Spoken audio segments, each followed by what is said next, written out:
It was the middle of September, and sadly it had not been long since my grandfather passed away. The funeral came quite quickly, and that didn't take very long. He had no complicated demands or even many wishes for his funeral. Most of the family were distraught, having restless sleeps. I myself didn't feel that way. That was until just a few nights ago. It was a warm and dry night. I decided to open the window at the side of my room that I usually did on nights like these. The window was so large you could probably fit through it yourself. In the corner of my room there was a chair that I would usually prop up against the window to stop it from swinging shut during the night, especially if there was a slight breeze like this night. I climbed into bed and fell into a deep sleep. As I slept, I just couldn't stop thinking about my grandfather. This was odd. I hadn't really felt much since his passing. Me and him were never really close. I just couldn't stop thinking about him. Dreams and just his face. But all of a sudden I was awoken by a cool gust of wind blowing across my face. I sat up in my bed, shivering, but at the same time I was warm and exhausted. I felt paralysed in my legs, almost if something was sitting on them. I was confused. Why was I so powerless? Why couldn't I move? What was stopping me? I looked around the room trying to figure out what was happening. That was until I heard the creak of a chair. Immediately my head spun round to look towards the window, and there, in the chair, was my grandfather. He just stared at me, and I stared back at him. I was mesmerised. I tried to scream, but my jaw was locked, and I tried to force myself up, but all I could do was groan as my body forced itself back down. He then stood up and walked to the foot of the bed. This was not the image, though, of my living grandfather. This was his face when he was dead. His lips were red and his skin was pale. He looked down at me and just began to mumble. I couldn't make out what he was saying. It was almost like he was saying actual words, it's just I didn't understand them. I wanted to run and scream, but I just couldn't. As he continued mumbling, I just tried to close my eyes, but I was scared of him trying to force them open, or even the fact that I couldn't. After he finished speaking, he turned, walked back towards the chair and just sat down. Again, continuing to stare at me. He then all of a sudden lifted his arm in the air and slowly swiped it down. As he did this, I began to fall asleep. My eyes became heavy. I was too scared to sleep, but it's like I had no control over myself. Eventually, the power took over me and I drifted back to sleep. When I awoke, I was tired and drained of all my energy, but the room looked normal. Nothing was out of place and I felt at ease. Just a stupid dream. As I made my way to the end of the bed, I placed my foot onto the hardwood floor, and all I could feel underneath was fresh dirt.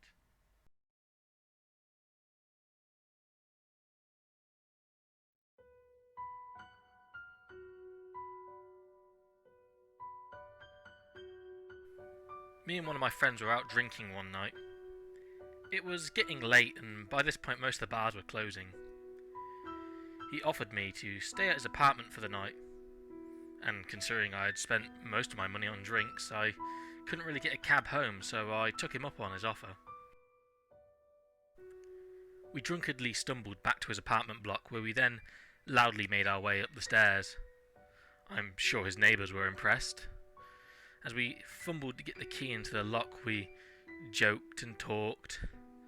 By this point, though, I was getting tired. I felt sick and hungry at the same time. Sleep, that's what I needed. Just some good old sleep and rest and feel better in the morning. By the time we stumbled into the apartment, I was so tired I just crashed down onto the couch. He told me that he'll be up in the morning and see how I'm doing. He also told me if I need anything to eat or if I need to use the bathroom, just go for it. Help myself.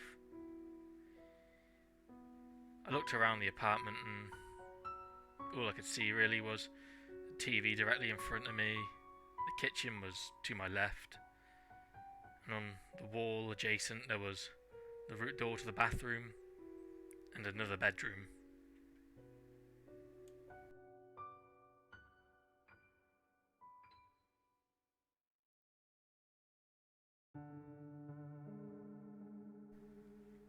I woke up in the middle of the night to a large bang coming from the other bedroom.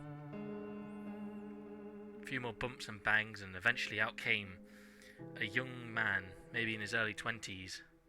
He had scraggly red beard, but no hair. Or at least very little hair. He walked in and then looked at me. He looked a bit shocked at first, but he just smiled and put his thumb up. I was too tired and, to be quite honest, still quite drunk, so I just smiled and put my thumb up back. I tried to get back into a nice comfortable position to sleep, but the arm of the sofa was making my neck crooked. The man walked over to the kitchen. He began to quickly search through all the cupboards. He eventually poured himself a bowl of cereal.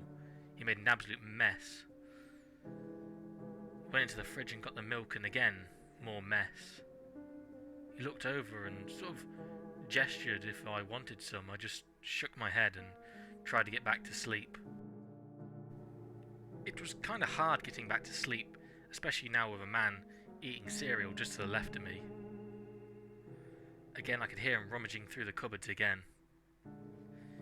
He eventually walked into the centre of the room and just started rummaging through cupboards there. I was kind of confused.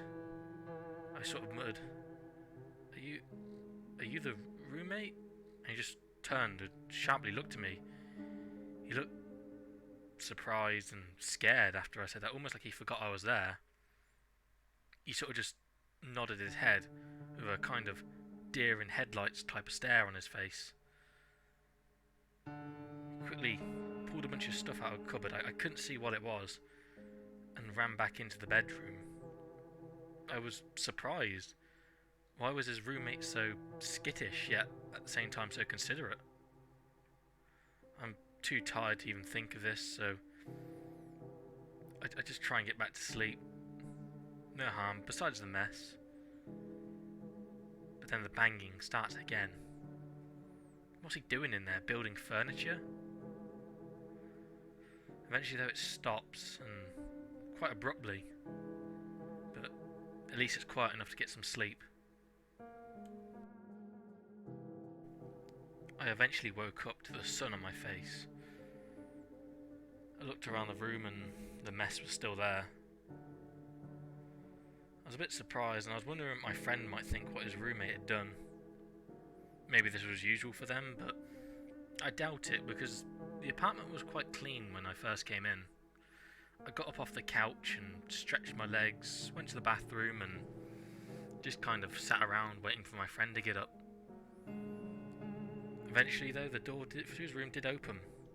He came out and, with a look of horror on his face, asked me, how did I make this much mess? I looked at him and said, No, it wasn't me. It was your roommate. He looked concerned and just said, I don't have a roommate. I told him about the other room, and he told me it was empty, that no one was living in there. We quickly rushed in, only to find that the window had been smashed in, and it looked like someone had been living in there, maybe for a few days even. But how could my friend known this? It didn't take us long to go and call the cops. But when they came, they said there wasn't much they could do.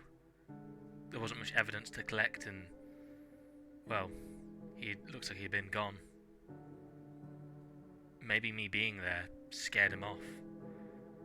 Maybe he had something intended for my friend, and now that there were two people in the apartment, maybe he was scared of pulling it off.